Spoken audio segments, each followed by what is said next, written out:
Amigas, amigos, olá. Terrorismo na Rússia. Nós tivemos recentemente o atentado na casa de show Crocus, numa cidade vizinha de Moscou, na região da Grande Moscou, podemos dizer assim, com mais de 130 pessoas mortas em um grave atentado terrorista que ganhou as manchetes internacionais mundiais. A imprensa é muito rápida, muito veloz em dar resultados acerca desse atentado. Estou sendo irônico, né? Então ela inadequadamente coloca supostas soluções para o atentado, que na verdade é o discurso político de uma ou outra parte. E no vídeo de hoje, portanto, eu não quero apontar soluções. Não há soluções, não há resoluções no intervalo tão curto de tempo para um episódio tão importante. Mas evidenciar algumas inconsistências ou algumas linhas que nós podemos ter em vista para que a gente possa ter um entendimento no decorrer do tempo mais adequado acerca desses episódios. Primeiro, foi um atentado terrorista? Tá, mas o que é terrorismo? A gente só tem a resposta dessa pergunta no nível acadêmico, né, dentro da academia, mas não em termos internacionais e institucionais, porque isso teria que ser dado pela Organização das Nações Unidas. E a ONU não tem uma definição acerca de terrorismo. Entretanto, eu tirei para vocês uma resolução da Assembleia Geral da ONU de 1994. Na Assembleia Geral, não no Conselho de Segurança, hein? Na Assembleia Geral, onde se debateu o problema do terrorismo que avançava nos anos 1990, no começo da ordem mundial pós-Guerra Fria. E daí, o que seria terrorismo? A Assembleia Geral, nesses debates, chegou a essa resolução. Tudo que está em laranja, grifado, em negrito, são destaques meus e não da Assembleia Geral, tudo bem? Vejamos, atos criminosos pretendidos ou calculados para provocar um estado de terror no público em geral, no público em geral, num grupo de pessoas ou em indivíduos para fins políticos, são injustificáveis em qualquer circunstância, independentemente das considerações de ordem política, filosófica, ideológica, racial, étnica, religiosa ou de qualquer outra natureza que possam ser invocadas para justificá-los. E por que eu deixei grifado, destacado esses dois trechos? Notem que a resolução da Assembleia Geral tem uma posição moral acerca das ações que ela passa a tipificar como terroristas. Quando se denomina criminoso, então a gente não tem uma justificativa, o que aparece muito claramente na outra parte, são atos injustificáveis, tudo bem? Entretanto, a Assembleia Geral não deixa de dar um aspecto interessante, né? Provocar o terror num público, normalmente público civil, tá? Provocar terror num público para fins políticos. Apesar de a Assembleia Geral, e muito obviamente, não dar uma justificativa para os atos terroristas, nós precisamos sempre pensar nesta dimensão política inerente ao terrorismo e não no campo de uma moralidade vulgar de pensar o terrorismo como o bem contra o mal. Não, não é assim que se julga. Afinal de contas, nós temos supostos atos terroristas do grupo irlandês IRA, né, o Exército Republicano Irlandês, na Irlanda do Norte, no Reino Unido em geral, até os anos 1980, início dos anos 1990, meados dos anos 1990. Mas qual era a relação que o governo britânico tinha com os católicos da Irlanda do Norte? Nós temos as ditas ações terroristas do ETA, Grupo Basco, né, que é uma sigla traduzível para o português como Pátria Basca e Liberdade. Agora, quais eram as ações da ditadura franquista, fascista, contra as populações civis do País Basco, no norte e nordeste da Espanha? Então, há que se tomar um certo cuidado com este purismo ascético de a violência do terrorismo, porque a violência é sim um momento, ela é contextualizável dentro do próprio processo político. A gente não pode retirar a violência da política, a gente não pode tirar a violência da política, portanto, nós precisamos entender o contexto no qual uma violência é implementada junto a uma sociedade, junto a uma determinada população. Para a ONU, entretanto, eu diria muito obviamente, não há qualquer dimensão de justificativa dentro desta lógica da resolução, da Assembleia Geral. Trazendo para o que aconteceu lá na Rússia, o discurso hegemônico do Ocidente veiculado através do governo dos Estados Unidos e de governos dos países europeus da União Europeia. O discurso americano foi: o terrorismo foi praticado pelo Estado Islâmico, facção afegã, o ISIS-K, né, o Estado Islâmico que atua no território afegão, surgido no território afegão, que atua hoje principalmente no Afeganistão e no Paquistão. Agora, esse discurso é sustentável? Teria sido o ISIS-K, o Estado Islâmico do Afeganistão, que fez o atentado terrorista? Vejamos, existe uma sustentabilidade para esse discurso. Primeiro, o ISIS-K assumiu a autoria do atentado em redes sociais. Então, houve o atentado e logo na sequência este grupo terrorista disse: sim, fomos nós. Primeiro pontinho positivo para ter sido o ISIS-K. Segundo, incompatibilidade ideológica entre Rússia e Estado Islâmico. O governo russo, crescentemente à extrema-direita, com um discurso nacionalista, com um discurso ligado a valores culturais russos, principalmente religiosos tradicionais, cristianismo ortodoxo, entra em rota de colisão com o fundamentalismo islâmico sunita do grupo Estado Islâmico. Então, sim, há uma incompatibilidade ideológica que daria mais força a esse discurso. Mais ainda, a ação russa contra o Estado Islâmico lá na Síria, um dos grupos mais fortes atuantes contra o governo sírio de Bashar al-Assad desde 2011 era o Estado Islâmico. Foi um dos grupos mais fortes atuantes contra Bashar al-Assad e foi um dos grupos mais fortemente alvejados pelas forças russas a partir de meados dos anos 2010 em defesa das instituições de governo da Síria. Isso criou mais um campo de indisponibilidade entre o governo russo e o Estado Islâmico. E, finalmente, o Estado Islâmico não em geral, hein? É o Estado Islâmico do Afeganistão, tá certo? E nós temos uma aproximação da Rússia com o governo talibã afegão nos últimos anos. Depois da retirada atabalhoada de tropas dos Estados Unidos do Afeganistão, o Talibã tomou o poder novamente neste país. O Talibã, que é um grupo fundamentalista, sunita, tudo bem? Mas a Rússia e a China passaram a ter uma visão pragmática, eu diria adequada acerca do processo. O Talibã é malvado e maltrata as populações, mulheres e os direitos civis. Sim, ele faz tudo isso e muito mais. Mas como corrigir isto?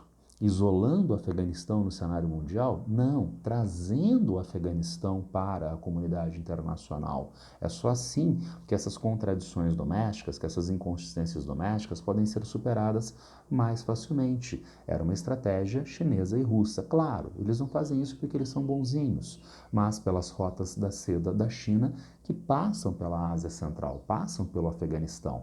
Pela posição do Afeganistão, que era país fronteiriço da velha União Soviética, está nas esferas pretendidas de influência da Rússia na atualidade. Daí uma aproximação do governo russo com o governo talibã. Se o ISIS-K atua no Afeganistão, Paquistão, contra o governo talibã, é mais um fator de indisponibilidade do ISIS-K com o governo da Rússia. Mas esse é o discurso do Ocidente, esse é o discurso hegemônico ocidental. Foi um atentado do Estado Islâmico, blá, blá, blá, blá. O que diz a Rússia? Primeiro, a Rússia é bem mais cuidadosa no apontamento dos culpados. A Rússia já foi bastante contundente no que diz respeito à fala dos seus representantes, a ministra das Relações Exteriores, né,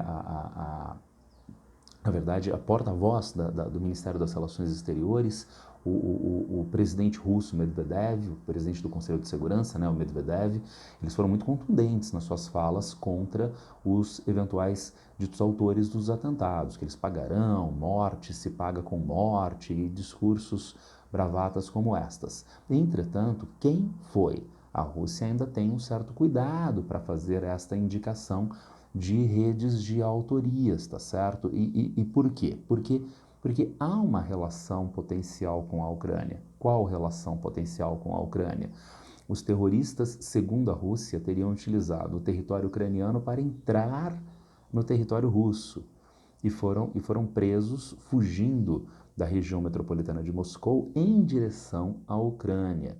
Então a suspeita teria havido facilitação por parte de autoridades ucranianas na entrada, na logística, na entrada dos terroristas, na logística para os terroristas. Isso já é um primeiro problema. Mais ainda, há um histórico de outros atentados terroristas que foram organizados a partir do território ucraniano, a Ponte da Crimeia, né? A Ponte da Crimeia, uma importante ligação em termos infraestruturais de transporte rodoviário e ferroviário, uma importante ligação entre a Rússia e o território da Crimeia do ponto de vista simbólico, porque ela é uma obra de engenharia bonita, ela tem um apelo estético e ela tem uma envergadura, ela tem uma dimensão bastante significativa, né? Então é uma obra muito importante e que foi objeto de um atentado terrorista, colocando em suspensão parcialmente durante algum tempo o uso desta ponte da Crimeia. Então já há um histórico de atentados terroristas organizados a partir da Ucrânia contra o território da Rússia, o que suscita novamente esses debates, ainda mais com a alegação russa de os terroristas terem usado o território da Ucrânia para entrar na Rússia e buscarem se evadir da Rússia através também do território ucraniano. Entretanto, tem um probleminha. A gente tem uma dificuldade de estabelecer uma relação entre Ponte da Crimeia de um lado e atentado na casa de shows agora recentemente. Gente, existe um protocolo de ação de grupos terroristas, entendeu? O ETA na Espanha tinha determinadas formas de atuação. O IRA lá na Irlanda do Norte, né? A Al-Qaeda, por exemplo, né? Então tem protocolos de atuação. E é muito diferente o que aconteceu na Ponte da Crimeia, né, e o que aconteceu agora recentemente, né? Então morreram pessoas na Ponte da Crimeia? Sim, mas o atentado foi muito melhor planejado no que diz respeito à utilização de explosivos em grande quantidade, de grande poder de destruição para afetar uma infraestrutura. Houve gentes mortas, mas o objeto principal era a infraestrutura e com este grau de planejamento diferenciado. Agora não. Agora nós tivemos as imagens mostrando atiradores, né, disparando aleatoriamente contra populações civis que estavam na casa de shows. Então o modo de atuação é muito diferente, o que faz com que a ligação deste ato terrorista com a Ponte da Crimeia seja questionável. E o que isso se desdobra na Rússia na atualidade? Desdobramentos na Rússia. Eu vou começar com a resposta mais covarde, mas é a única que eu posso dar nesse momento. Depende, né? Depende do andamento das investigações. Então, como o Ocidente vai dar encaminhamento a essas investigações, sim da alçada também de Reino Unido, de Estados Unidos, saber quais são as ramificações que levaram a este atentado e principalmente da Rússia, tudo bem? Então, há que se pensar em como essas investigações estão sendo desenroladas para nós entendermos eventuais desdobramentos lá na Rússia. Postura dos entes internacionais envolvidos com a Rússia, a Organização das Nações Unidas, os Estados Unidos, a Ucrânia, outras potências mundiais. Por exemplo, vamos imaginar que seja o Estado Islâmico no Afeganistão e a Rússia tenha a intenção de agir em um ataque preventivo contra as instalações, blá, blá, blá, blá, como, diga-se de passagem, os Estados Unidos recorrentemente fazem.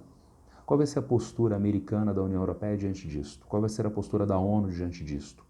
Vai fazer vistas grossas, porque é uma ilegalidade no cenário internacional, tá? Vai fazer vistas grossas, vai dar apoio discursivo, porque é ataque terrorista, vai tentar impedir, porque seria um ilícito internacional.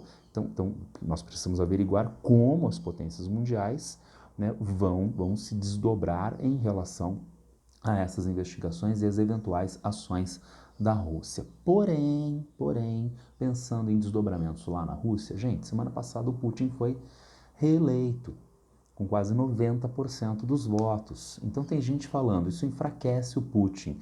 Enfraquece o quê? Ele foi reeleito com 90% dos votos, ele tem 80% de popularidade na Rússia, segundo o Instituto Levada. E é óbvio que o Putin já está e vai continuar utilizando este episódio para reforçar a sua popularidade. A Rússia está tomada de comoção, obviamente, diante das pessoas mortas, diante das pessoas que perderam parentes, amigos, e, consequentemente, isso vai ser usado politicamente para reforçar o poder do Vladimir Putin. Então isso não vai se desdobrar negativamente. As pessoas vão ver como uma falha de segurança, como o Putin é fraco. Não, as pessoas não veem o Putin como fraco, basta nós nos lembrarmos de Prigozhin, né, o ex-líder do grupo Wagner, que estranhamente explodiu em uma aeronave, tá? Então as pessoas não verão Putin como fraco e ele vai instrumentalizar isto a seu favor politicamente, muito obviamente. Há que se pensar ainda no dedo do Ocidente. Então, não só a Ucrânia, mas o Ocidente pode ter o dedinho neste atentado terrorista. A gente já tem um histórico disso. Alguém se lembra do Nord Stream? Lá estava o gasoduto que a Alemanha e a União Europeia ainda utilizavam depois do início da guerra para aquisição de gás da Rússia para a União Europeia. E isto continuava gerando uma dependência da União Europeia frente à Rússia, uma fragilização das posturas ocidentais frente à Rússia. Estranhamente, o gasoduto explodiu, na verdade. Um jornalista investigativo americano denunciou que isso teria sido planejado e executado por forças militares ucranianas e da OTAN. Essas investigações ganharam mais substância depois da denúncia, mas elas não chegaram a ser conclusivas no Ocidente. Entretanto, tudo leva a crer que sim, foi a OTAN, foi a Ucrânia que fez esse atentado terrorista contra uma infraestrutura de transporte de gás natural da Gazprom, da empresa estatal russa, para a União Europeia. Então tem já um dedinho do Ocidente em atentados terroristas contra infraestruturas russas, insisto. Ponte da Crimeia e Ucrânia, Ponte da Crimeia e gasoduto de um lado são atentados terroristas muito diferentes do que aconteceu, tudo bem? Mas há esse dedinho do Ocidente, que já ganha repercussões muito peculiares dentro da Rússia. Com isso eu reforço a ideia de o Putin estar cristalizando as suas posições, né? Porque na Rússia há um sentimento de que o Ocidente tem uma lógica de agressividade contra a Rússia e que poderia estar por trás também destes episódios de atentados. Eu separei para vocês o RT, o velho Russia Today, né, de hoje, tá? Russia Today de hoje. Né? O velho Russia Today de hoje, domingo, tá certo? Hoje ele se chama, desde 2009, ele se chama apenas RT, tá certo? Eu coloquei aqui em vermelhinho uma manchete. É hora de a Rússia dar ao Ocidente um lembrete nuclear. Então, quando isso aparece no meio de imprensa importante da Rússia, tá, mostra que a Rússia não está a fim de refugar nessas tensões. Ao contrário, ela está dobrando a aposta em relação a essas tensões. Então, vale a pena nós averiguarmos, eu diria, esses aspectos. Né, pensar realmente se foi o ISIS-K, tá certo? Existe sustentabilidade para isso, mas a acusação veio muito rápida, muito cedo. Ele assumiu o atentado. Isso não significa nada, a gente precisa averiguar isso com o passar do tempo e, principalmente, averiguar como os principais atores internacionais estarão lidando com o desdobramento dessas investigações nas próximas semanas, nos próximos meses, lembrando, como essa última manchete que eu mostrei para vocês, que a Rússia está disposta a sempre dobrar a aposta até agora e, portanto, há que se tomar muito cuidado com essas ações do Ocidente agressivas contra a Rússia neste momento. Era isso. É um vídeo mais para tentar dar apontamentos do que soluções. Mas quem tiver alguma dúvida, alguma crítica, alguma indicação, basta me encontrar a qualquer tempo nas redes sociais. Abraço para todas e todos e boa sorte.